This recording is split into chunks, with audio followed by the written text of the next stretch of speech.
نحمده ونصلي على رسوله الكريم أما بعد أعوذ بالله السميع العليم من الشيطان الرجيم من همزه ونفخه ونفسه بسم الله الرحمن الرحيم وإذ أخذنا ميثاق بني إسرائيل لا تعبدون إلا الله وبالوالدين إحسانا۔ آج انشاءاللہ ہم تفسیر القرآن کے سبق میں سورۃ البقرہ کا 10واں رکوع پڑھیں گے۔ پہلے اس کا لفظی ترجمہ دیکھتے ہیں اور پھر اس کا مفہوم اور اس کی تفسیر ہم پڑھیں گے انشاءاللہ۔ وَإِذْ اور جب،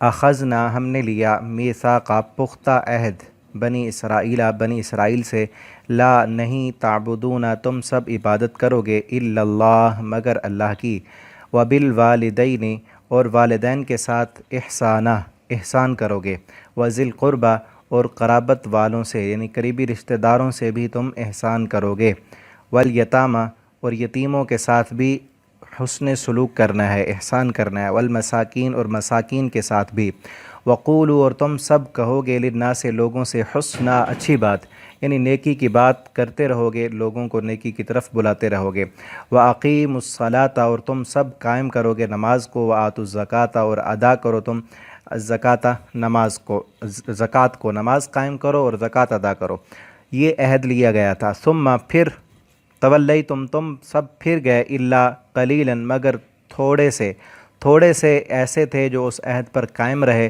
مگر اکثر لوگ یہ وعدہ کرنے کے بعد اس وعدے سے پھر گئے، منکم تم میں سے، وانتم معرضون اور تم سب اعراض کرنے والے ہو، وَإِذْ أَخَذْنَا اور جب ہم نے لیا، میثاقکم تم سے پختہ عہد، کیا تھا وہ وعدہ، لا تسفکون کہ تم سب نہیں بہاؤ گے، دماءکم اپنے خون، ولا اور نہیں، تخرجون تم سب نکالو گے، انفسکم اپنے نفسوں کو، من دیارکم اپنے گھروں سے، ثم اقررتم پھر تم نے اقرار کیا، وانتم تشہدون اور تم سب گواہی دیتے ہو، اس وعدے کی تم بھی گواہی دیتے ہو کہ یہ وعدہ لیا گیا تھا، اس پر گواہ بھی تھے اور تم اب بھی اس وعدے کو جانتے اور پہچانتے ہو، ثم انتم پھر تم ہی تو ہو، ہؤلاء وہی ہو کہ تقتلون تم سب قتل کرتے تھے، انفسکم اپنے نفسوں کو، یعنی وعدہ توڑ دیا، اور تخرجون تم سب نکالتے ہو، فریقاً ایک گروہ کو، منکم اپنوں میں سے، من دیارکم ان کے گھروں سے، تظاہرون تم سب ایک دوسرے کی مدد کرتے ہو، علیہم ان کے خلاف، بالاسم گناہ کے ساتھ، والعدوان اور زیادتی کے ساتھ، وَإِن اور اگر، یأتوکم وہ سب آئیں تمہارے پاس، اسارا قیدی بن کر، تفادوہم تو تم سب انہیں فدیہ دے کر چھڑا لیتے ہو۔ اس کا مفہوم کیا ہے یہ ابھی پڑھتے ہیں ہم، کہ یہ لوگ کیا کیا کرتے تھے، کن کو گھروں سے نکالتے تھے اور کون قیدی بن کے آتے پھر ان کو چھڑا لیتے۔ وَهُوَ مُحَرَّمٌ عَلَيْكُمْ إِخْرَاجُهُمْ حالانکہ وہ حرام کیا گیا تھا تم پر ان کا نکالنا، کہ جب نکالنا ہی حرام، پہلے نکالا خود تم نے اور پھر جب وہ قیدی بن گئے، دوسری قوموں نے پکڑ لیا، پھر تم انہیں جو ہے چھڑانے کے لیے بڑے نیک بنتے ہو، جبکہ نکالنا ہی تم پر حرام کیا گیا تھا۔ آفتؤمنون کیا پس تم سب ایمان رکھتے ہو، ببعض کچھ حصے پر، الکتاب کتاب کے، وتکفرون ببعض اور تم سب انکار کرتے ہو کتاب کے بعض حصے کا، فما جزاؤ پس نہیں سزا، من یفعل اس کی جو کرے گا، جو یہ کام کرے گا کہ بعض چیزیں کتاب کی مان لے گا اور بعض کو چھوڑ دے گا، ذالک یہ، منکم تم میں سے، الا خزی مگر رسوائی، فی الحیات الدنیا دنیا کی زندگی میں، ویوم القیامہ اور قیامت کے دن بھی ان کے لیے رسوائی ہے، یردون وہ سب لٹائے جائیں گے، الی اشد العذاب سخت عذاب کی طرف، وما اللہ بغافل اور نہیں ہے اللہ بے خبر، عما اس سے جو تعملون تم سب عمل کرتے ہو۔ اولئک الذین یہی وہ لوگ ہیں کہ جنہوں نے اشتروا الحیات الدنیا خرید لی زندگی، الدنیا دنیا کی، بالآخرہ آخرت کے بدلے، فلا یخفف پس نہیں ہلکا کیا جائے گا، عنہم العذاب ان سے عذاب کو، ولا ہم ینصرون اور نہ وہ سب مدد کیے جائیں گے۔ یہاں تک ترجمہ اس کا کمپلیٹ ہوا۔ اب اس کی ہم تفسیر پڑھتے ہیں۔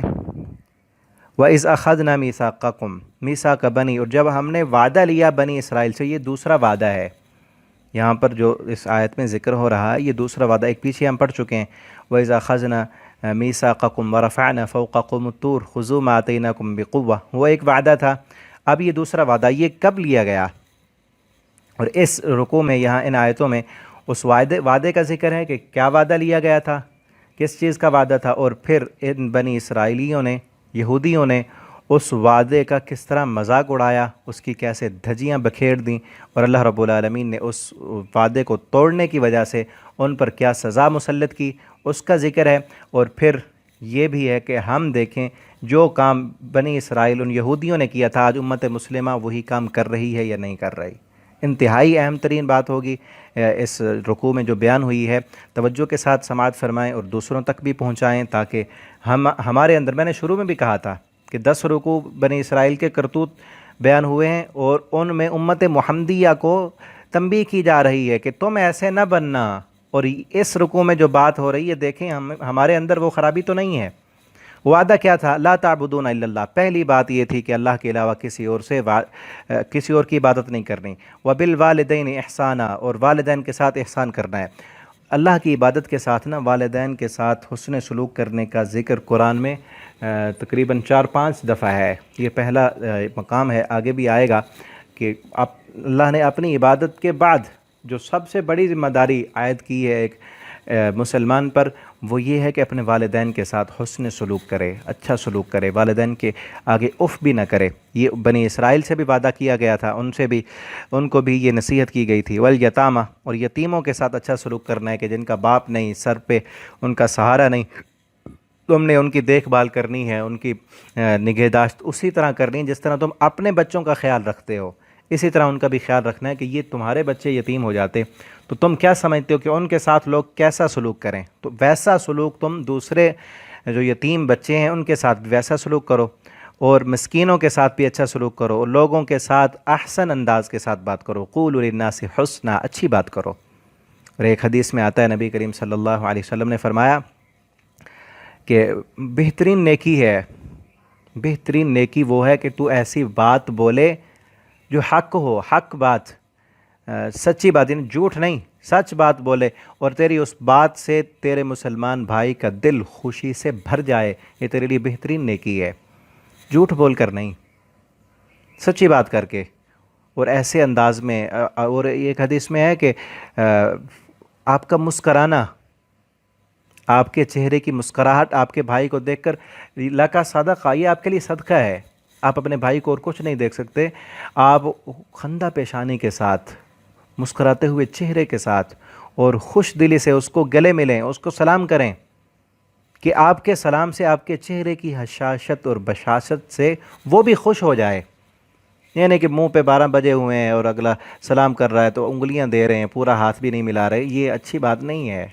اچھے انداز کے ساتھ، حسن اخلاق کے ساتھ لوگوں کے ساتھ پیش آئیں، مسکرا کر ملیں، اور ان کے ساتھ جو ہے معاملات اور اخلاق اچھا ہونا چاہیے۔ یہ بنی اسرائیل سے بھی یہ وعدہ کیا گیا تھا، ہمیں بھی یہی حکم ہے۔ اور آگے ہے کہ واقیم الصلاۃ، نماز قائم کرنا اور زکوٰۃ دینا۔ ثم تولیتم، اللہ فرماتے ہیں پھر تم سب پھر گئے، مگر تھوڑے سے اس وعدے پر قائم رہے جو اللہ کی عبادت کرتے تھے، والدین کے ساتھ حسن سلوک کرتے تھے اور نماز قائم کرتے، زکوٰۃ دیتے، بہت تھوڑے تھے، لیکن اکثر اس وعدے کو انہوں نے توڑ دیا۔ وَأَنْتُمْ مُعْرِضُونَ، اور تم سب ہی اعراض کرنے والے ہو، یعنی تمہارے سب کے اندر یہ صفت پائی جاتی ہے، یہ خرابی پائی جاتی ہے کہ جون سا بھی حکم ہو نا تمہیں اچھا نہیں لگتا۔ وَإِذْ أَخَذْنَا مِيثَاقَكُمْ، اور یہ بھی جب اس وقت کو بھی یاد کرو کہ جب ہم نے وعدہ لیا تم سے، لَا تَسْفِكُونَ دِمَاءَكُمْ، یہ وعدہ کب لیا گیا تھا؟ ابھی پیچھے میں بتا رہا تھا کہ یہ وعدہ اس وقت تھا کہ جب موسیٰ علیہ السلام اور ہارون علیہ السلام کی وفات کے بعد، پہلے پیچھے بتا چکا ہوں پچھلی تاریخ ان کی، کہ فرعون کی غلامی سے اللہ رب العالمین نے نجات دلائی، اور پھر آگے فلسطین کا علاقہ فتح کرنے کے لیے ان کو کہا گیا تھا کہ تھوڑا سا محنت کرو، کوشش کرو، جہاد کرو، ہو سکتا ہے تمہارے چند بندے شہید بھی ہو جائیں، اور یہ پورا فلسطین اللہ تعالیٰ فتح کر کے یہ مبارک زمین، ادخلوا ارض المقدسۃ التی، کہ یہ اس بابرکت زمین میں تم داخل ہو جاؤ گے۔ لیکن پڑ چکے پیچھے، انہوں نے موسیٰ علیہ السلام سے کہا تھا ہم نہیں جاتے، وہ نہیں داخل ہوئے، نافرمانی کی، جہاد نہیں کیا، تو پھر کیا ہوا؟ 40 سال تک اسی وادی تہ میں یہ رہے، لیکن وہاں پر من و سلوہ بھی ان پر آتا رہا، اور پھر انہوں نے کیا کیا؟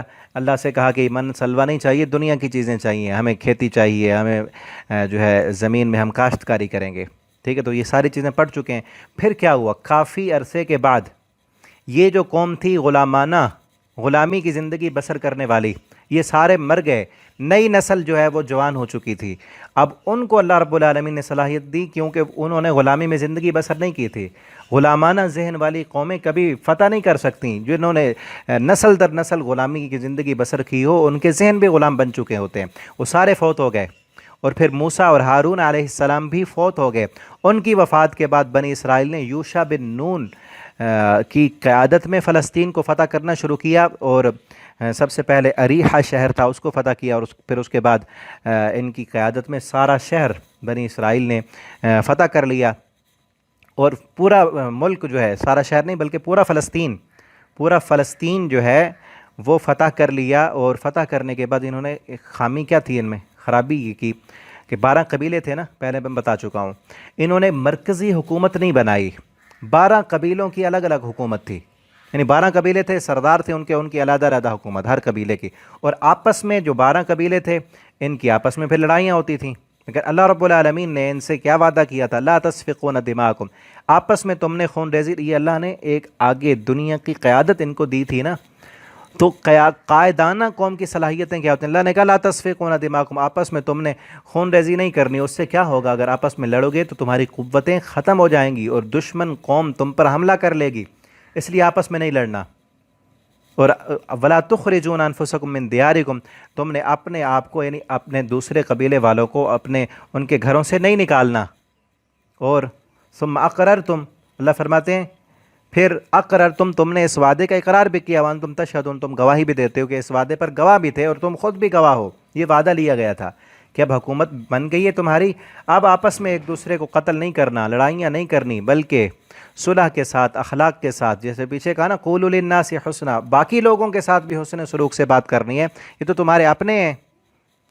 تو پھر کیا ہوا؟ 12 قبیلے آپس میں ان کی حکومتیں تھیں، انہوں نے اپنی اپنی حکومتیں بنا لیں، اور آپس میں پھر جنگیں بھی ہوتی تھیں، ان کی لڑائیاں بھی ہوتی ہیں، ایک دوسرے پر حملہ بھی کرتے، اور جو قبیلہ جیت جاتا دوسرے مغلوب ہو جاتے تو ان لوگوں کو وہ اپنا غلام بنا لیتے، بلکہ ان کو فلسطین سے، اپنے ملک سے بھی بھگا دیتے، ان کو باہر نکال دیتے، بھاگنے پر مجبور کر دیتے، گھر چھڑا دیتے ان کا۔ اور پھر کیا ہوتا کہ جب وہ بھاگنے والے ان کے مسلمان کسی کافر ملک میں جا کر پناہ لیتے یا ان کے قیدی بن جاتے، ان کو وہ کافر غلام بنا لیتے، تو پھر یہ ان غلاموں کو جو ان کی قوم کے تھے ان کو فدیہ دے کر پھر واپس بلا لیتے تھے، اور کہتے تھے کہ ہمیں یہ حکم دیا گیا ہے کہ کوئی بھی قیدی تمہارا بھائی ہو تو اسے چھڑایا کرو، اسے فدیہ دے کر چھڑا لیا کرو۔ یہ ایک جزوی اطاعت تھی۔ انہیں کہا کیا جا رہا ہے کہ تم نے نکالنا ہی نہیں اپنے بھائیوں کو اپنے گھروں سے، ان کے خلاف لڑائی نہیں کرنی، قتل ہی نہیں کرنا، یہ پچھلا کام، اس کی تو دھجیاں بکھیر دیں، اس حکم کو نہیں مانا۔ اور اگلا حکم کیا تھا کہ تمہارا کوئی بھائی قیدی بن جائے، وہ تو یہ تھا نا کہ کوئی دشمن قوم اس کو قیدی بنا لے، وہ اس کے ساتھ لڑائی کرے، وہ قیدی بن جائے تو پھر فدیہ دے کر چھڑانا، یہ بھی ان کو حکم دیا گیا تھا۔ اب کرتے کیا؟ پہلے حکم کی دھجیاں بکھیر دیں، وہ نہیں مانا، لڑائیاں کی، آپس میں خون ریزی کی، قتل کیا، اپنے بھائیوں کو اپنے گھروں سے نکلنے پر مجبور کر دیا۔ پھر وہ جب نکل کر دوسری قوم کے کافروں کے غلام بن گئے، قیدی بن گئے، پھر کہتے ہیں ہمیں تو رات میں حکم دیا گیا ہے کہ تمہارا کوئی بھائی قیدی ہو تو اس کو فدیہ دے کر چھڑایا کرو، اسی لیے ہم بڑے متقی ہیں، ہم ان قیدیوں کو چھڑاتے ہیں، ان کو بھی درس تبلیغ کرتے اور فدیہ دے کر ان کو چھڑا لیتے۔ تو اللہ نے وہی ذکر کیا ہے، ثم انتم ہؤلاء، اللہ کہتے ہیں پھر تم وہی لوگ ہو نا، تقتلون انفسکم، اپنے نفسوں کو، اپنی جانوں کو قتل کرتے ہو، اپنے ہی بھائیوں کو۔ انفسکم کا مطلب تمہارے اپنے ہی ہوتے ہیں، رشتہ دار چاہے دوسرے قبیلے کے ہیں تو تمہارے بنی اسرائیل کے ہیں وہ بھی۔ وتخرجون فریقا منکم من دیارہم، اور ایک تمہارا گروہ دوسرے اپنے فریق، اپنے ساتھی کو کیا کرتا ہے؟ ان کے گھروں سے نکال دیتا ہے۔ تظاہرون علیہم بالاسم، تم ایک دوسرے کی مدد کرتے ہو، علیہم، ان کے خلاف، یعنی ان کے خلاف کیا کہ اگر آپس میں ان قبائل کی لڑائی ہوتی نا، دشمنی ہوتی، اب کسی ایک قبیلے کی دوسرے قبیلے کے ساتھ دشمنی ہے، اب جس قبیلے کی دوسرے کے خلاف دشمنی ہے نا، اب اس دشمن قبیلہ جو ہے اس پر حملہ کرنے کے لیے کوئی اور قوم، کوئی کافر آیا ہوا ہے، تو یہ لوگ کیا کرتے؟ اپنے قبیلہ کا ساتھ دینے کی بجائے کافروں کا ساتھ دیتے، اپنے قبیلہ کے ساتھ نہیں، اس لیے کہ یہ تو دشمن ہیں ہمارے، ٹھیک ہے، ان کا ساتھ دیتے۔ اور مدینہ میں بھی جس وقت یہودی تھے وہ بھی اپنے حلیف قبیلوں کی مدد کیا کرتے تھے۔ اوس اور خزرج جو تھے مدینہ میں نبی صلی اللہ علیہ وسلم کے آمد سے پہلے ایک دوسرے ایک دوسرے کے خلاف یہ بھی جنگیں کیا کرتے تھے، اور ان کے پیچھے یہودی تھے، اور یہودی جو قبیلے تھے آپس میں ان کی جنگیں تھیں، اور ان قبیلوں کو وہی لڑایا کرتے تھے، ایک دوسرے کی مدد کرتے۔ تو تظاہرون، اللہ کہتے ہیں ایک دوسرے کے خلاف تم جو ہے نا ان کی مدد کرتے ہو، بالاسم، گناہ کے ساتھ، والعدوان، زیادتی کرتے ہوئے، وَإِن يَأْتُوكُمْ أُسَارَىٰ، اور ہاں اگر وہ سب آئیں تمہارے پاس قیدی بن کر، کہ جن کو تم نے بھگا دیا اب وہ قیدی بن گئے جیسے میں نے ابھی بتایا ہے، تو فادوہم، پھر فدیہ دے کر انہیں چھڑاتے ہو۔ اس وقت متقی بڑے بن جاتے تھے۔ وَهُوَ مُحَرَّمٌ عَلَيْكُمْ إِخْرَاجُهُمْ، اللہ فرماتے ہیں حالانکہ ان کا نکالنا ہی تم پر حرام تھا، پچھلا کام ہی نہ کرتے تو وہ قیدی ہی نہ بنتے۔ أَفَتُؤْمِنُونَ بِبَعْضِ الْكِتَابِ وَتَكْفُرُونَ بِبَعْضٍ، کیا تم کتاب کے کچھ احکامات کو مان لیتے ہو اور بعض احکامات کا انکار کرتے ہو؟ یعنی جو مرضی کی بات ہے، جو من پسند کی بات ہے وہ تو مانتے ہو، اور جو مرضی کے خلاف ہے اس کو چھوڑ دیتے ہو۔ فما جزاؤ، کیا بدلہ ہوگا اس بندے کا جو یہ کرے گا، کیا جو یہ کرے گا کہ اپنے من پسند کی بات کتاب سے نکال لی، اس کو مان لی، اور جو اپنی مرضی کے خلاف ہے یا جس اللہ کے احکام کو، حکم کو ماننے سے اپنے مفادات پر زد پڑتی ہے اس کو چھوڑ دیا، تو اس کا بدلہ کیا ہوگا؟ الا خزی فی الحیات الدنیا، رسوائی ہے دنیا کی زندگی میں۔ یہ پہلی سزا ہے اللہ کے بعض احکامات جزوی اطاعت کرنے کی، بلکہ جبکہ اللہ رب العالمین نے کلی اطاعت کرنے کا حکم دیا کہ پورے کے پورے اسلام میں داخل ہو جاؤ، اور یہی وتیرہ آج کے مسلمانوں کا ہے۔ ہر شعبے میں رہنے والے لوگوں نے بعض کام اپنے لیے مختص کیے ہوئے ہیں کہ بس یہی ثواب ہے، اور کئی چیزیں جو ہے گناہ کی وہ مجبوری بنائی ہوئی ہے اپنی۔ جتنے بھی ملازم طبقہ ہے، رشوت لینا انہوں نے مجبوری بنائی ہوئی ہے کہ اس کے بغیر تو کام ہی نہیں چلتا۔ کاروباری لوگوں کو دیکھو تو وہ سود لے رہے ہیں اور اس کو مجبوری بنائی ہوئی کہ جی اس کے بغیر تو کاروبار ہی نہیں ہوتا۔ اور جتنے بھی لوگ حاجی صاحب جو ہے نا وہ ہر سال عمرہ کر لیتے ہیں، اور یہ نہیں پتہ کہ حرام کے پیسوں سے کر رہے ہیں کہ حلال سے، کاروبار سود کا ہے۔ کئی لوگ حرام کے کام کر کے، حتیٰ کہ جو طوائفیں بازار حسن سجائے ہوئے ہیں نا، ان سے بھی پوچھیں تو وہ بھی کہتے ہیں کہ مجبوری نے ہمیں بٹھایا ہے، ورنہ انہوں نے بھی نیکی کے کام کیے ہوں۔ محرم کے 10 دنوں میں وہ اپنا یہ کام چھوڑ کے کالے کپڑے پہن کے ماتمی جلوسوں میں نکلی ہوتی ہیں، اسی کو وہ نیکی سمجھتی ہیں کہ نیکی کا کام تو ہم کر رہے ہیں، وہ کام تو ہمارا دھندا ہے، ہم بھی تو محنت کرتی ہیں۔ حالانکہ کتنا برا کام، معاشرے کو غلاظت سے بھر دینے والا کام ہے۔ اسی لیے میں کہہ رہا ہوں ہر بندہ کوئی نہ کوئی بہانہ بنائے ہوئے ہے، یہ امت مسلمہ کا حال ہے، اور چند کام نیکی کے کر کے کہ یہ ہم نے کوئی فلاحی کام بھی کیے ہوئے ہیں، بعض مسکینوں پر خرچ بھی کرتے ہیں، ہم نے مسجد بھی بنائی ہوئی ہے، مسجد میں جو ہے نا وہ کولر پنکھا بھی ہم نے لگوایا تھا، فلاں کام بھی کیا تھا، فلاں نیکی بھی کی تھی، وہ چند نیکیاں مختص کر کے باقی زندگی میں اطاعت سے دور، جس اللہ کی فرما برداری، اللہ کا حکم ماننے سے مفادات پر زد پڑتی ہو، تکلیف اور مشقت اٹھانی پڑتی ہو، اس سے منہ موڑ لیا، تو اس کی سزا کیا بیان کی کہ اللہ خزی فی الحیات الدنیا، دنیا کی زندگی میں رسوائی ہے۔ آج اس امت مسلمہ ضربت علیہم الذلہ والمسکنہ کی تصویر اس لیے بنی ہوئی ہے کہ من مانی کی باتیں مانتے ہیں، مرضی کی بات مان لی، اور جس اللہ کے حکم کو ماننے سے مفادات پر زد پڑے، اپنی عزت میں کمی آتی ہو، یا کوئی اور دنیا کا معاملہ ہو،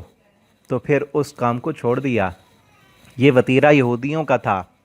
ہمارے لیے، مسلمانوں کے لیے، میری بات جہاں تک جائے، جو بھی میرے پاس پڑھنے اور سننے والے ہیں، ہمیں کیا کرنا چاہیے؟ اللہ کا جو بھی حکم ہو، چاہے وہ طبیعت مانے یا نہ مانے، اللہ کے اس حکم پر عمل کرنے سے ہمیں نقصان ہوتا ہو، ہمارے مفادات جاتے ہوں، ہمیں کیا چاہیے کہ ہم اللہ کے حکم کو فوراً مان لیں، سر تسلیم خم کر لیں، دین میں پورے کے پورے داخل ہو جائیں، اللہ کا ہر حکم اور ہر فرمان جتنی قوت اور طاقت دی ہے اس کو مانیں، اور بعض کام جب ہم مجبور کر دیے جائیں تو پھر احکام اور ہیں، لیکن اپنے مفادات کو سامنے رکھ کے اللہ کے حکم کو چھوڑ دینا، بعض چیزیں مان لینا اور بعض چیزوں کو چھوڑ دینا، یہ یہودیوں کا وتیرہ ہے۔ مسلمان کیا ہے کہ اللہ کا حکم آئے فوراً گردن جھکا دے۔ علامہ اقبال نے کہا تھا نا، مصور کھینچ وہ نقشہ کہ جس میں یہ صفائی ہو، ادھر حکم محمد ہو، ادھر گردن جھکائی ہو، کہ جون سا بھی شریعت کا حکم آئے بندہ یہ نہ کہے کہ کیا ہے۔ اور کئی ایسے واقعات ملتے ہیں کہ صحابہ کرام نے اطاعت فوراً کر کے دکھا دی۔ ابھی کل میں بچوں کو پڑھا رہا تھا تو ایک واقعہ آیا، اس میں خیبر، جب قلعہ خیبر فتح ہوا اس وقت صحابہ کرام پہلے جنگ خندق کر کے آ رہے تھے، اور خیبر کا سفر بھی بڑا لمبا ہے اور طویل سفر ہے، پہاڑی راستہ ہے، سفر کیا، بھوکے تھے، جنگ کی تھکاوٹ تھی اور آگے اور جنگ کرنی تھی۔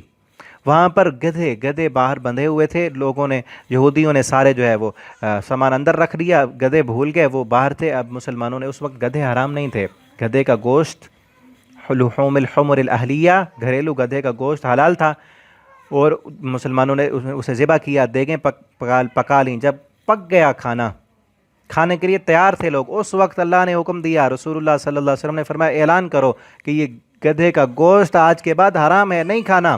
مسلمانوں نے کیا کیا؟ صحابہ کرام نے فوراً وہ پکی ہوئی دیگیں انڈیل دیں۔ انہوں نے یہ نہیں کہا کہ جزوی اطاعت نہیں، کہ ابھی تو بھوکے ہیں، آج تو کھا لیں، کھانے کے بعد پھر حرام کر لینا، ابھی بھوکے ہیں، آگے جنگ بھی کرنی ہے ہم نے، نہیں۔ صحابہ کرام نے کوئی تعویل نہیں کی، کچھ نہیں کہا، فوراً وہ پکی پکائی دیگیں انڈیل دیں۔ اسی طرح شراب کا حکم جب آیا، شراب کی حرمت کا، مسلمانوں نے اپنے گھروں میں مٹکے بھرے ہوئے، سالوں سال سے شرابیں پینے والے، اللہ نے حکم دیا کہ شراب حرام ہے، وہ اٹھے مسلمان، اپنے بھرے ہوئے مٹکے، ڈرم وہ انڈیل دیے۔ صحابی جو اعلان کرنے کے لیے گیا تھا مدینہ کی گلیوں میں، وہ کہتا ہے میں اعلان کر رہا تھا، ابھی میں نے دیکھا ایسے لگتا تھا کہ جیسے مدینہ کی گلیوں میں شراب کا سیلاب آ گیا ہے، اتنی مقدار میں سب نے شراب انڈیل دی۔ یہ نہیں کہا کہ اتنے سالوں سے تو عادی بنے ہوئے ہیں، آگے نہ پئیں گے تو کہیں مر نہ جائیں۔ آج کسی کو کہیں نا کہ نشہ کرنا چھوڑ دو، تو عادت بنی ہوئی ہے، نہیں کرتا تو میں مرتا ہوں۔ صحابہ کا ایمان تھا نا، ان جیسا ایمان لائیں، پورے کے پورے اسلام میں داخل ہوں، مکمل اپنے آپ کو شریعت کا پابند بنا لیں، اور آگے سزا پھر دنیا میں یہی ملنی ہے کہ اللہ رب العالمین ذلت و رسوائی مقدر بنا دیں گے۔ جب مسلمان، جو میں اب واقعے بیان کیے نا، دو اس طرح کے کئی واقعات ہیں، اس پر تھے نا عمل کرنے والے، کہ شریعت کا حکم آیا فوراً عمل کر کے دکھا دیا۔ اس وقت مسلمانوں کی حکمرانی بھی دنیا میں تھی، سرداری بھی تھی، عزت بھی تھی، مسلمانوں کا ایک دبدبہ، شان اور رعب تھا۔ لیکن جیسے جیسے مسلمان مفاد پرست بنتے گئے، دنیا کی طرف آتے گئے، دنیا کو ترجیح دیتے گئے، اور اگلی آیت میں آ رہا ہے دنیا کو ترجیح دی آخرت کے مقابلے میں، اور من مانی کی اطاعت کی، جزوی اطاعت کی، بعض چیزیں مان لی اور بعض کو چھوڑ دیا، تو اس وقت سے مسلمان پیچھے ہٹتے گئے، پستی کا شکار ہوتے گئے، اور دنیا میں جو ذلت اور رسوائی ہے وہ آتی گئی۔ وَيَوْمَ الْقِيَامَةِ يُرَدُّونَ إِلَىٰ أَشَدِّ الْعَذَابِ، دنیا میں سزا یہ ہے کہ ذلت اور رسوائی، اللہ عزت چھین لیں گے، ذلت والی زندگی ہوگی، اور آخرت میں کیا؟ یردون الی اشد العذاب، شدید عذاب کی طرف اللہ رب العالمین ان کو لوٹا دیں گے۔ وما اللہ بغافل عما تعملون، اللہ فرماتے ہیں اللہ کو غافل نہ سمجھنا جو تم عمل کر رہے ہو، جو تم جزوی اطاعت کرتے ہو نا، جزوی اطاعت کرتے ہو کہ صدقات و خیرات ہو رہے ہیں، حج ہو رہے ہیں، عمرے ہو رہے ہیں، اور یہ نہیں پتہ کاروبار سود کا ہے۔ حاجی صاحب نے اپنی دکانیں بینک کو دی ہوئی ہیں، اور انہی سے پھر صدقات و خیرات ہو رہے ہیں، بکرے جو ہے قربان کیے جا رہے ہیں۔ پیسہ کہاں سے آ رہا ہے؟ سود سے۔ اپنا سارا کاروبار، بزنس وہ سود کی بنیاد پہ رکھا ہوا ہے، اور انہی پیسوں سے حج بھی ہو رہے ہیں۔ اللہ فرماتے ہیں اللہ کو غافل نہ سمجھنا کہ تم کر کیا رہے ہو، پیچھے بنیاد کیا ہے۔ اللہ نے پہلے حکم دیا تھا کلو من الطیبات، پاکیزہ کھاؤ۔ اللہ کو پتہ ہے کہ دکان پہ بیٹھ کے تم کیا کرتے ہو، گاہک کی آنکھوں میں دھول جھونک کے 2 نمبر چیز 1 نمبر بنا کے، چائنا کی چیز اس کو کہتے ہو کہ یہ اوریجنل ہے، اور چیز کے نقص چھپا کر، دھوکہ دے کر، جھوٹی قسمیں اٹھا کر، اور جو پیسہ آتا ہے اس کو تم کہتے ہو کہ ہم مدارس بھی چلا رہے ہیں، مسجدوں میں بھی دے رہے ہیں، ہم رفاہ عامہ کے کام بھی کرتے ہیں، وہ پیچھے کمائے کہاں سے اللہ کو پتہ ہے۔ اولئک الذی، تو میرے بھائی اور دوستو، ہمیں چاہیے کہ پورے کے پورے اسلام میں داخل ہو جائیں، مکمل اطاعت کریں، دین کے ہر حکم، ہر فرمان جو بھی قرآن میں ہے، پیارے پیغمبر صلی اللہ علیہ وسلم کے فرمان میں ہے، ہمیں ملے، ہم تک پہنچے۔ پتہ نہیں ہے تو اور بات ہے، ہم تک پہنچے، ہمیں پتہ چل جائے واقعتاً یہ قرآن کا حکم ہے، یہ اللہ کا حکم ہے، واقعتاً یہ پیارے پیغمبر صلی اللہ علیہ وسلم کا حکم ہے، تو پھر مسلمان کا یہ کام نہیں ہے کہ آگے سے تعویلیں کرے، اپنے مفادات کو سامنے رکھے۔ مسلمان وہ ہے جو فوراً سر تسلیم خم کر لے۔ اب آگے کیا ہے؟ اولئک الذین اشتروا الحیات الدنیا، اللہ فرماتے ہیں یہی لوگ ہیں جنہوں نے خرید لی دنیا کی زندگی آخرت کے مقابلے میں۔ اشترو جو ہے نا، اس پر ذرا غور کریں. اشترو کا لفظ خریدنے اور بیچنے یعنی کاروبار کرنے پر آتا ہے. اشترو خریدنے پر بھی بولا جاتا ہے یہ لفظ، اور بیچنے پر بھی بولا جاتا ہے، یعنی دونوں پر، خرید و فروخت پر یہ لفظ بولا جاتا ہے. اور اگر اس کا مزید اس کا ترجمہ دیکھیں نا، جو خریدنے والا ہوتا ہے وہ ترجیح دینے والا ہوتا ہے ایک چیز کو، کہ بندہ ایک بندے نے پیسے دیے، پیسے دے کر اس نے کوئی چیز خرید لی، یعنی اس نے پیسے بیچے اور چیز لی، اور اب جو چیز بیچنے والا ہے اس نے چیز بیچی اور پیسے لے لیے، یعنی دونوں طرف سے ایک بندہ ایک چیز دیتا ہے، دوسرے لیتا ہے. اور اب کیا ہوتا ہے کہ ایک چیز کو ترجیح دے رہا ہوتا ہے بندہ، اور دوسری چیز کو کم کر رہا ہوتا ہے. جو دنیا کی چیز خریدنے والا ہے، پیسہ دے کر اس نے پیسے کی وقعت اپنے لیے کم سمجھی، اس نے دنیا کی چیز کو ترجیح دی، وہ خرید لی، اس کے ہاں پیسے کی وقعت کم ہے اور اس چیز کا فائدہ زیادہ ہے، اس لیے وہ پیسہ دے کر وہ چیز لے رہا ہے. اور جو بیچنے والا ہے اس کے لیے اس چیز کی اہمیت اتنی نہیں ہے، پیسے کی اہمیت زیادہ ہے، وہ پیسہ لے رہا ہے. اب اسی طرح جو بندہ دنیا دے رہا ہے، دنیا لے رہا ہے آخرت کے مقابلے میں، اس کے ذہن میں کیا ہے؟ آخرت کی وقعت اور حیثیت کم ہے. اس نے فائدہ لینا تھا آخرت کا، لیکن آخرت کا فائدہ نہیں لیا، اس نے دنیا کا فائدہ لیا، اپنے دنیا کے مفادات بچا لیے، اللہ کے احکامات چھوڑ دیے. اشتراء، یہی ہے کہ دنیا کی زندگی کو ترجیح دی. یہ ترجمہ بھی کیا جاتا ہے اس کا، جنہوں نے دنیا کی زندگی کو ترجیح دی آخرت کے مقابلے میں. ہمیں چاہیے ہم کیا بنیں؟ آخرت کو ترجیح دینے والے بنیں. دنیا کا نقصان ہوتا ہے، دنیا میں گھاٹا آتا ہے، دنیا میں بےزتی ہوتی ہے، وہ برداشت کر لیں. آخرت کو ترجیح دیں، اگلی زندگی کو ترجیح دیں. یہی اللہ فرماتے ہیں جنہوں نے دنیا کو ترجیح دی. ہم دیکھیں ہماری ترجیح کیا ہے، کہیں دنیا تو نہیں. یہ اسی وقت ہی ہوتا ہے کہ جب دو چیزیں سامنے ہوں نا، دو چیزیں ہوں. یہ میری آخری بات یاد کریں، یہ یاد رکھیں اپنی پوری زندگی میں. رکوع ہمارا ختم ہو رہا ہے کہ کب بندہ ترجیح دیتا ہے کس کو؟ جب دو چیزیں سامنے ہوں. جس طرح بیچنے اور خریدنے کی مثال میں نے دی نا، دو چیزیں سامنے ہیں، ایک بندہ ایک چیز کو لے لیتا ہے اور دوسرے کو نہیں لیتا. اب اس نے کیا کیا؟ جو چیز لے لی اس کو قبول کر لیا، اور جو چیز نہیں لی اس کو دے دی، وہ ریجیکٹ کر دی. اسی طرح دونوں چیزیں ہمارے سامنے ہوں، ایک کا فائدہ دنیا میں مل رہا ہے اور دوسری کا فائدہ آخرت میں ملنا ہے. اب اس وقت فیصلہ کریں کہ ہم کس کو ترجیح دیتے ہیں. یعنی صبح کا وقت ہے، اذان کی آواز کانوں میں آ رہی ہے، نماز کا وقت ہو چکا ہے، اور نیند جو ہے وہ خوب آ رہی ہے. گرمیوں کے دن ہے تو ہمارے لیے جو ہے نا اے سی لگا ہوا ہے، ٹھنڈا جو ہے ماحول ہے، بستر لگا ہوا ہے، گرمیوں میں جو ہے نا گرم بستر ہے، لیکن اس کو چھوڑنا ہے. اب اللہ کا حکم، اللہ اکبر کی آواز آ رہی ہے. اب یہ وقت کیا کہتا ہے کہ ایک طرف دنیا کا تھوڑا سا فائدہ ہے، سکون اور اطمینان ہے، دوسری طرف آخرت ہے، اس میں دنیا کا فائدہ نہیں ملنا، اٹھنا ہے، مشقت ہے. یہ ایک اٹھنا ہی مشقت ہے، بستر چھوڑنا، نیند کو چھوڑنا. ابھی رات کو بھی دیر سے سوئے تھے، نیند اب چھوڑنی ہے، اور پھر باہر نکلنا ہے. سخت سردیاں ہیں تو باہر ٹھنڈ ہے، ٹھنڈا پانی ہے، اور کہاں بستر میں سوئے ہوئے تھے، گرم کمبل میں چھپے ہوئے تھے، اور کہاں باہر کی سردی، اور پھر ٹھنڈا پانی، اس کے ساتھ منہ دھونا، وضو کرنا، اور پھر مسجد میں جانا، نماز پڑھنا.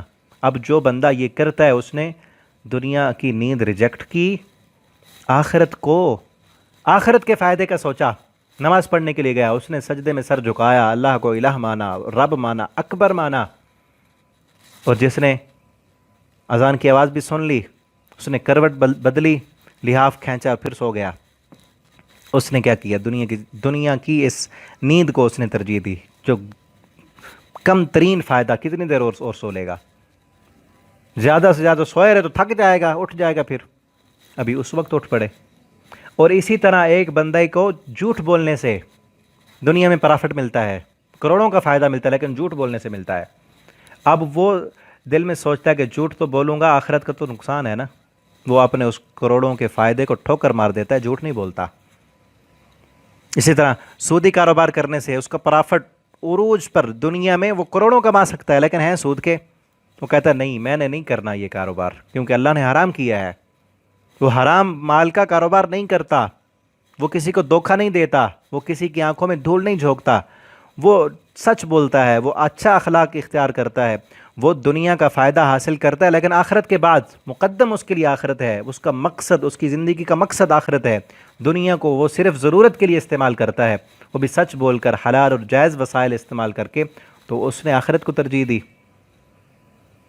تو ہمیں بھی چاہیے کہ ہم آخرت کو ترجیح دینے والے بنیں، دنیا ہمارا مقصد نہیں ہے، دنیا ہماری ضرورت ہے۔ اسی لیے جس بندے نے دنیا کو ترجیح دی، اس کے لیے اس کے دن رات صبح شام ساری کوشش کاوش محنت دنیا کے لیے ہے۔ وہ یہ نہیں سوچتا کہ دنیا لیتے ہوئے میں آخرت کو ریجیکٹ کر رہا ہوں، اس کو صرف پیسہ چاہیے، بس پیسہ آئے، جہاں سے آئے، جدھر سے آئے، حلال سے آئے، حرام سے آئے، بس بینک بیلنس بڑھنا چاہیے۔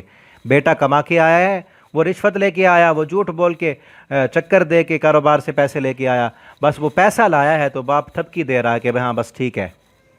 یہ نہیں پتا اس نے رشوتیں لی ہیں، اس نے حرام کمایا ہے، جھوٹ بولا ہے، خرابیاں کی ہیں۔ اور آپ جیسے میں پہلے بھی میرے خیال سے کہہ چکا ہوں، یہ جو ٹک ٹاک پہ اور دوسری اپلیکیشن آئی ہوئی ہے اس پہ پیسے دیے جا رہے ہیں، وہ کمپنی والے، اپلیکیشن والے اپنے مقابلے میں آ کر لوگوں کو پیسے، وہاں پہ فحاشی اور یعنی دیکھنے کے پیسے ملتے ہیں، دوسروں کو ادھر بلانے کے پیسے ملتے ہیں۔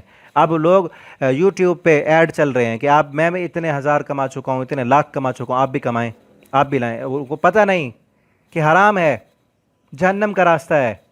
کس چیز کے پیسے ملتے ہیں؟ فحاشی دیکھنے کے، حرام دیکھنے کے، اور ان کے پاس پیسہ ہے کس کا؟ اسی حرام کا، وہ لے رہے ہیں۔ دنیا کی محبت رچ بس چکی ہے، اسی لیے اب والدین کو پتہ نہیں۔ ابھی پچھلے دنوں مجھے ایک درس دیا ایک جگہ پہ، تو ایک ساتھی آئے، اگر کہنے لگے میرا بچہ جو ہے وہ بہت بہت حد تک جو ہے وہ اس کو کوئی بھی بات کرتے ہیں تو آگے سے مانتا نہیں، وہ پیسے وہ جو ہے نا وہ موبائل سے نکال لیتا ہے، کما لیتا ہے گیم کھیلنے سے، ان اپلیکیشنوں سے۔ اب باہر جو ہے فحاشی اور یعنی بے حیائی عروج پہ ہے، پتہ نہیں اب اس کو کیسے سمجھائیں، کیا کریں۔ دین پڑھائیں گے، قرآن پڑھائیں گے، دین کی طرف لائیں گے تو کچھ بنیں گے، ورنہ یہ موبائل، یہ نیٹ، اس پر جدھر دیکھیں فتنے ہی فتنے ہیں، اور باہر بھی فتنے عروج پر ہیں۔ تو اس لیے اپنی دنیا کی فکر نہ کریں، اپنے بچوں کی آخرت کی فکر کریں، ان کو قرآن پڑھائیں، ان کو دین کی طرف لائیں، ان کو بتلائیں کہ یہ زندگی ہمیشہ کی زندگی نہیں ہے، مر جانا ہے۔ ہم اس زندگی میں اپنی اگلی زندگی کو بنانے کے لیے آئے ہیں، اگلی زندگی بنانے کے لیے آئے ہیں۔ تو آخری بات میری سن لیں، یہ زندگی جو ملی ہے اپنے آپ کو جنت کے قابل بنانے کے لیے ملی ہے۔ اگر اس زندگی میں اپنے آپ کو جنت کے قابل بنا لیں گے تو کامیاب ہیں، ورنہ یہ دنیا کمانے کے لیے زندگی نہیں ملی تو ختم ہو جائے گی، پتہ نہیں کب موت آ جائے۔ جب تک رہیں گے زندہ، اللہ نے رزق دینا ہے۔ تو پھر جن لوگوں نے دنیا کو ترجیح دی، فلا یخفف عنہم العذاب، انہیں جہنم میں ڈالا جائے گا اور وہاں عذاب ہلکا بھی نہیں ہوگا، ولا ہم ینصرون، وہاں کوئی مددگار بھی نہیں ہوگا۔ اللہ تعالیٰ سے دعا ہے اللہ رب العالمین ہمیں اس دنیا میں آخرت کو ترجیح دینے والا بنا دیں، ہماری ترجیحات اللہ تعالیٰ آخرت بنا دیں، ہمیں وہ عمل کرنے کی توفیق دیں کہ جن کے نتیجے میں ہمیں اللہ رب العالمین جنت عطا فرما دیں۔ اللہ ہمیں ان کاموں سے روک لیں جو کام اس کو ناراض کرنے والے ہوں، جہنم میں جانے کا سبب بننے والے ہوں۔ اللہ ہمیں ان کاموں سے بچا لیں اور مکمل ہمیں اللہ تعالیٰ اپنی فرما برداری کرنے والا بنا دیں۔ آخر دعوانا ان الحمد للہ رب العالمین۔